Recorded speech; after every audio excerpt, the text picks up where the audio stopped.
Hello guys, welcome back to my channel. ഇന്നൊരു unboxing video ആണ് കേട്ടോ.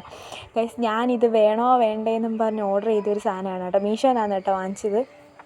ഞാനിത് വിചാരിച്ചു എന്തായാലും റിട്ടേൺ ചെയ്യേണ്ടി വരുമെന്ന്. കാരണം എന്ന് വെച്ചാൽ നല്ല റിവ്യൂസൊന്നും അതിനകത്ത് ഇല്ലായിരുന്നു കേട്ടോ. പിന്നെ എനിക്ക് ഇത് കണ്ടിട്ടാണ് ഞാൻ അങ്ങ് ഓർഡർ ചെയ്യാമെന്ന് വിചാരിച്ചത്. കാരണം അത്രയ്ക്ക് എനിക്ക് ഇഷ്ടപ്പെട്ടു കേട്ടോ.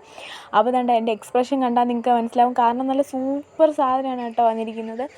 ആ പടത്തിനകത്ത് എങ്ങനെ കണ്ടോ അതുപോലെ സംഭവം സൂപ്പറാണ് ഗൈസ്. ഇത് വേണ്ടവർ ലിങ്ക് എന്ന് പറഞ്ഞ് കമൻറ്റ് ചെയ്താൽ മതി. കാരണം ഇത്രയും നല്ലൊരു സാധനം മീഷോ തരുമ്പോൾ എന്തായാലും ഇത് മിസ് ചെയ്യല്ലേ കേട്ടോ. ഇത്രയും കുറഞ്ഞ റേറ്റിന് നല്ലൊരു വർത്തായിട്ടുള്ള സാധനമാണ് കേട്ടോ. ഇത് മോഡേൺ ഡ്രസ്സിൻ്റെ കൂടെ അല്ലാത്ത ഡ്രസ്സിൻ്റെ കൂടെ പോകും. കാരണം എനിക്ക് ഒരുപാട് ഇഷ്ടപ്പെട്ട്. ഞാൻ അമ്മയോട് പറയായിരുന്നു കേട്ടോ. വേറൊരു ബാഗ് ഇതുപോലെ കടയിൽ നിന്ന് വാങ്ങിച്ചപ്പോൾ ഭയങ്കര റേറ്റായിരുന്നു. ഇത് നല്ല റേറ്റ് കുറവാണ് കേട്ടോ ഗൈസ്. ഇതാരും മിസ് ചെയ്യരുത്. കാരണം സൂപ്പർ സാധനമാണ് കേട്ടോ. ഇതിൻ്റെ എല്ലാം നല്ല മൊത്തം ത്രെഡ് വെച്ചിട്ട് ചെയ്തൊരു സംഭവമാണ് കേട്ടോ. പിന്നെ ഇതിൻ്റെ ഒരു പോരായ്മയെന്ന് പറഞ്ഞാൽ വൈറ്റ് ആ ഒരു സംഭവമേ ഉള്ളൂ. വൈറ്റ് കളറാണെന്ന് ഒരു ഇതേ ഉള്ളൂ. കാരണം നല്ലൊരു ബാഗാണ്. നിങ്ങൾക്ക് കാണുമ്പോൾ തന്നെ അറിയാം കേട്ടോ. നല്ല ഡിസൈനും ഒറ്റ ഉറയെ വരുന്നുള്ളൂ. പക്ഷേ നല്ല സംഭവമാണ് കേട്ടോ. നമുക്ക് എവിടെ വേണേലും കൊണ്ടുപോകാം. അപ്പം ഇതിൻ്റെ ലിങ്ക് വേണം ഒരു കമൻറ്റ് ചെയ്താൽ മതി. അപ്പോൾ ഇത്രയൊക്കെ ഉള്ളൂ ഗൈസ്. ബൈ.